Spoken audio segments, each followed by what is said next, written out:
generally about forecasting, especially public forecasting, and then we will have a great example for public forecasting, Danny Rupp. So I can differentiate between three types of forecastings. One is a statistical forecasting. The other is a most popular subjective forecasting. And the third is the numerical weather prediction, which is the latest type of forecasting. So let's start from a few words about the statistical forecasting. The idea is to create a function in which you enter several predictors, and based on your experience and some experiments, you get as an output the prediction for certain phenomena. One example I show now is graphical example. Noah Wolfson was the initiator of this research, of this method. We had in the Air Force problem in predicting fog in Ramat David Airport, which in the winter is very susceptible for fogs. And I think until today the problem is still not completely solved. And the idea was every evening in advance, the forecaster asks himself several questions, and you can see them. If the wind will be light and if clouds are not expected, then you put a point within this graph, which is based on the relative humidity in the evening and the temperature difference between Ramat David and Nazareth, which is very close but different in elevation. So you get both relative humidity and stability state. And then you have two-dimensional space of states, and if your state in this evening is located within the shaded area, then you have high probability for fog. This example solved partly the problem, of course not completely until today, but this is an example of prediction under uncertainty. It's like the case of convection. If you have instability in the daytime, then you may have convection, or even surely have convection, but you don't know for sure if the convection of the shower will take place in one place or another, especially if the time is specified. And actually, this style of forecasting is still used, as you have noticed. For example, we have the CAPE, which is physically based on the vertical sounding, but it gives only probability for thunderstorms. The other, or the intensity of it, the other tool for thunder prediction, statistical prediction, is a K-index. You have a table. If the K-index, based on sounding, again, or a model, gives some certain value, then the probability for lightnings is so and so. And the basic and historical basis for this was the thumb rules. If the sky is red in the sunset, then you may expect, you can imagine whatever you like, depends on where you live. Now go to the subjective forecasting. The subjective forecasting is divided into two stages. First of all, the forecaster have to predict the synoptic future situation for tomorrow, for the day after, not later.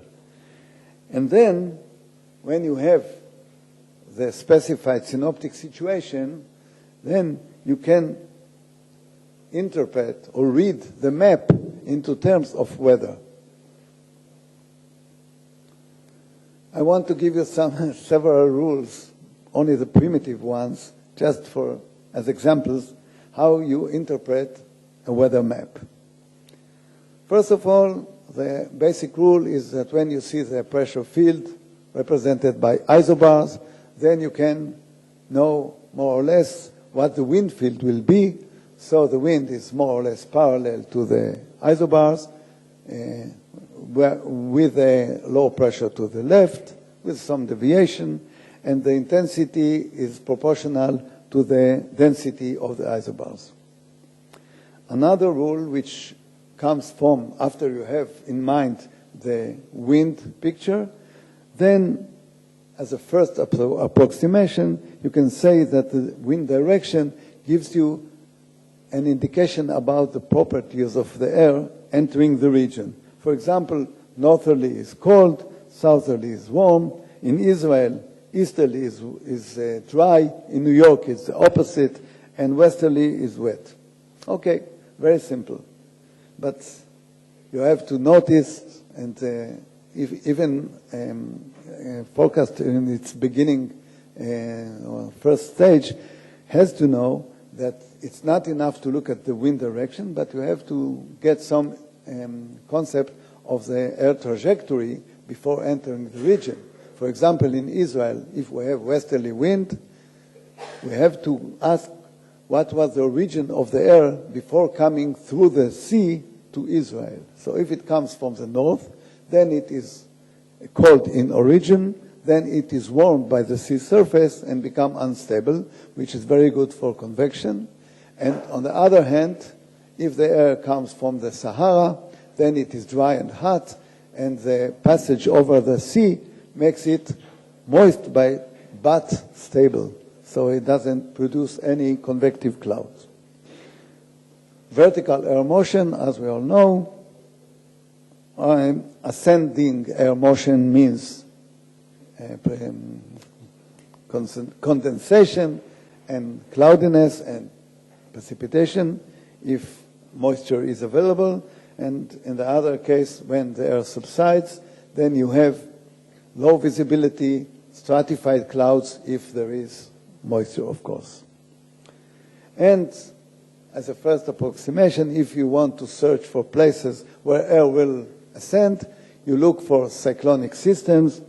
So if you have cyclone, the air near the surface is converging, only near the surface, then the only outlet of the air is upward, so we have upward motion. On the other hand, if there is anticyclonic system, the air subsides. And again, it's a severe warning. Focusing on the surface is superficial in both senses. It means that you have to take into account the upper levels and to try to formulate it, the lower level temperature shape the upper level pressure or geopotential field, and by this the wind field, and the wind field determines the dynamics, which goes back to the surface and then change the temperature field, and this is a well-known feedback. Okay, very simple. If we have high relative humidity, we have lower cloud base, we have more instability, the potential instability becomes more actual, so we have more developed clouds, and amount is larger, so we have more possibility for rain. To go, there are many other rules, but it's not such important for such an audience. And what the forecaster in his daily work does not look at every rule and start to build all the picture from the beginning. There is compact way to deal with synoptic situations. There are synoptic types. And when the forecaster knows or determines for himself what the synoptic type is, then he's remained with several relevant questions and is free from other questions. So, for example, if we look at the Cyprus law, this in this case is deep cyclone to the north of Israel, to the north of Cyprus. Then we have the conditions which are favorable for rain in North Israel, but not for South Israel. And the question which are remaining is for example, the most important one was what will be the southernmost boundary of the rain. Will it reach Tel Aviv? Will it reach Kiryat Gat? Maybe it will reach Beersheba, and it's different from case to another. Another question is, what will be the wind speed? It differs from one case to another. And another question, if the Negev desert is not expected to have rain, will there be sandstorms or at least heavy dust? So these are the questions. So even in such complicated case, the emphasis and the focus is limited and is confined to certain questions. Now let's go to the numerical weather prediction, which is the latest stage in the evolution of forecasting.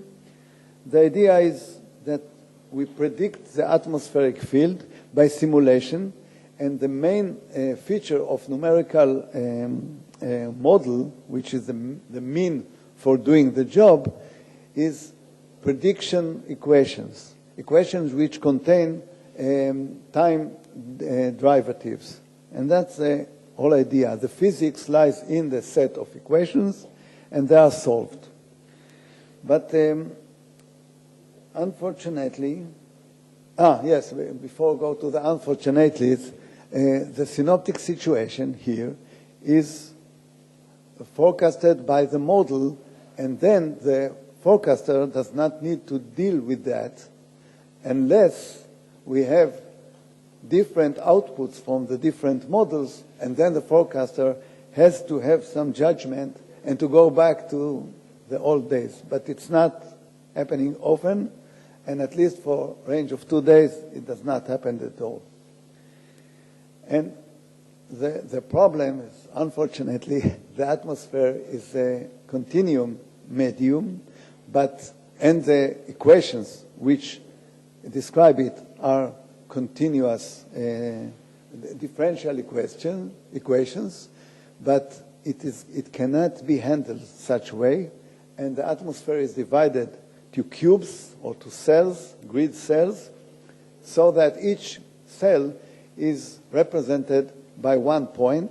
So we have grid points, and actually the differential equations are replaced by finite differencing schemes. So it is not accurate, and each forecasting center has its own way to cope with this inaccuracy. And this is one of the sources of the differences between the outputs of different models. Other sources were mentioned here widely. I want to show you another source of differences between models. These are the initial conditions. We have observation in some locations and not in another, and we have to convert the observations into values at each grid point. So we need some interpolation scheme, and this is done differently by different forecasting centers. And I want to show you two major problems. One problem is places where there is lack of observations, and you have to interpolate or extrapolate from remote observations. Another problem is excess of observation, like in Tel Aviv, for example. If we have in Israel observation in Tel Aviv, in Bet Dagan, and in Ben Gurion Airport, then we may have situations in which in Tel Aviv there is sea breeze, westerly wind. In Ben Gurion, the wind is easterly due to Sharaf cyclone or whatever it is. And we have to decide which wind will be the representative for the grid point, for the nearest grid point. And this problem is not simple. So the accuracy of numerical models is limited naturally due to the equations, the problem with the equations. Another, the chaotic nature of atmosphere. In some situations, the atmosphere is more chaotic than in others. So in such situations, small deviation in initial condition may lead to large errors. and the other is lack of observation or irregularity of observation. Now, in these days, I think 4 to 5 days is, let's call it operative, effective range for forecasting.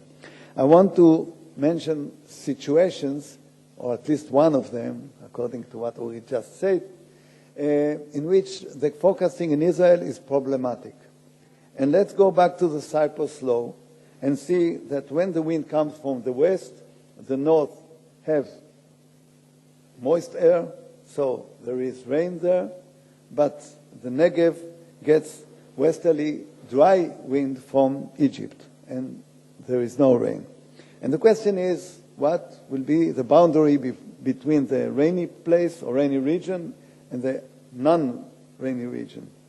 And the idea is that if you shift the wind direction by only 20 degrees, which is not exactly the capability of models to be precise of, then this boundary can move several tens of kilometers.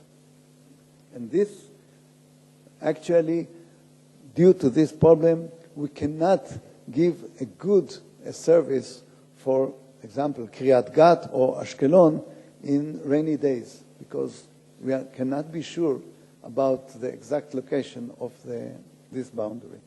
Another problem is Sharav. Sharav is hot and dry conditions in Israel, exerted by easterly winds from the desert of Saudi Arabia and Jordan. And even in such days, if the wind is not too strong, and this is a major question, a sea breeze develops near the coastline. And then there is a boundary between the sea breeze and the Sharav. And this boundary is determined according to the wind speed, which is related to the synoptic situation.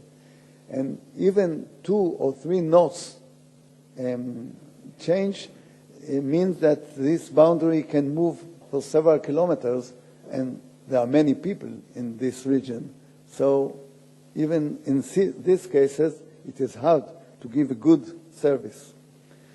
So to say something about forecasting today, actually we heard about it a lot, and we have many models which is relied on the global or regional models, which can predict several things. There are also statistical models, which I've just mentioned, which are used in these days. And regional mesoscale models, so there is advance, and actually both statistical models, which based mainly on the output of the numerical models, make the job of the forecaster in determining what will be the weather in the future more and more limited. So one can assume that the job of the forecaster becomes less and less important, but this is not true. And I will say the following before going to this. The forecaster has more information, more possibilities to decide between, and he has more demand from his customers because they know that they can get more. So he has to take all this information, compile it, and transform it in terms of forecasts for the customers. So if now we can go to the summary and say that the accuracy of forecasts is improving continuously. However, there are still limitations and weaknesses which are inevitable due to the reasons I mentioned before. And in spite of this advance, the forecaster has to need his professional skills and communicative skills. And I think I have very good example here, which I will introduce, Danny Roop. Danny Roop was my soldier in the years of the 80s. He was the manager of the observers in Palmachim station. It was not a simple job. I had several in charges after him, he was the best. But he did not this only. He was determined to become a forecaster. And he learned, mostly by himself, the job and the principles of forecasting. And he actually, in the last days of his service in Palmachim, he functionated as a forecaster.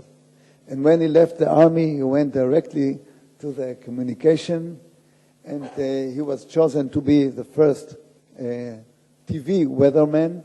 He did it excellent, and he actually created the style of giving the public this unique service. Danny, welcome.